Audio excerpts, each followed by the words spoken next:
ஹாய்ப்பா, இட்லிக்கு, தோசை, சப்பாத்தி இதுக்கேற்ற மாதிரி ஒரு சிக்கன் குழம்பு நம்ம ரெடி பண்ணிக்கலாம். வெங்காயத்தை வந்து நல்லா பொடுசாக கட் பண்ணிக்கலாம். ஏன்னா அப்போ தான் வந்து நமக்கு அந்த குழம்பு வந்து நல்லா திக்னஸ் இருக்கும். சிக்கன் கழுவி வச்சுட்டேன். தக்காளி ஏன் அரைச்சி வச்சுருக்கேன் அப்படின்னாக்கா அது நமக்கு வந்து திக்னஸ் கிடைக்கிறதுக்கு தான். தண்ணியாக இருந்தால் சப்பாத்திக்கு, தோசைக்கெலாம் தொட்டு சாப்பிட நல்லா இருக்காது இல்லையா? அதனால தான். இப்போ பார்த்திங்கன்னா கொஞ்சம் எண்ணெய் விட்டுட்டு நான் கடலை எண்ணெய் யூஸ் பண்ணுறேன்.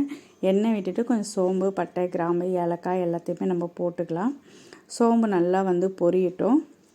எந்த குழம்புமே உங்களுக்கு வந்து கொஞ்சம் திக்னஸ் வேணும் அப்படின்னா வெங்காயத்தை நறுக்கி போட்டுக்கோங்க. தக்காளியை வந்துட்டு அரைச்சி ஊற்றிக்கோங்க. இப்போ நம்ம நறுக்கி வச்சுருக்க வெங்காயத்தை சேர்த்துக்கலாம்.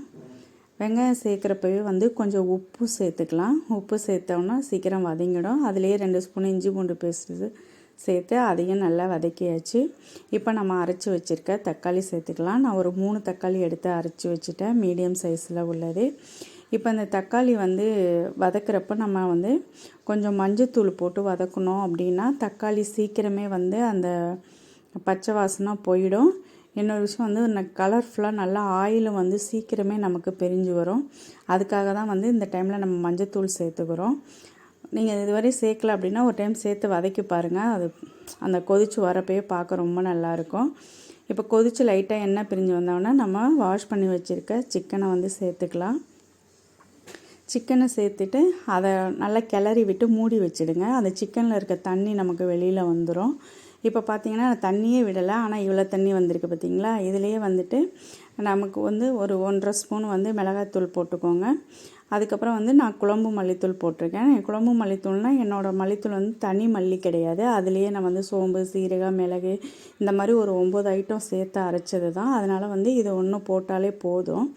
இப்போ அதையும் போட்டுட்டு நல்லா வந்து நம்ம கிளறிக்கலாம்.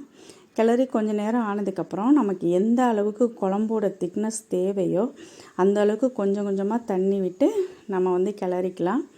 தண்ணி விட்டு கிளறினோன்னா கொஞ்சம் நேரம் கொதிக்க விட்டுருங்க. கொதித்தோன்னே அதுக்கப்புறம் நம்ம தேங்காயும் சோம்பும் அரைச்சி வச்சுருந்தோம் இல்லையா, அதை நம்ம மிக்ஸ் பண்ணிக்கலாம். மிக்ஸ் பண்ணிக்கிட்டு அதுக்கப்புறம் வந்து கொஞ்சம் நேரம் கொதிச்சதுன்னா போதும். அப்புறம் மல்லியில் கருவேப்பிலை எல்லாமே நம்ம தூவிட்டு அதுக்கப்புறம் இறக்கிக்கலாம். இப்போ சூப்பரான சிக்கன் குழம்பு ரெடிப்பா. இது இட்லி, தோசை, சப்பாத்தி எதுக்கு வேணாலுமே ஊற்றி சாப்பிட்லாம். நீங்கள் ஒரு டைம் வந்து ட்ரை பண்ணி பாருங்கள், ரொம்ப நல்லாயிருக்கும்.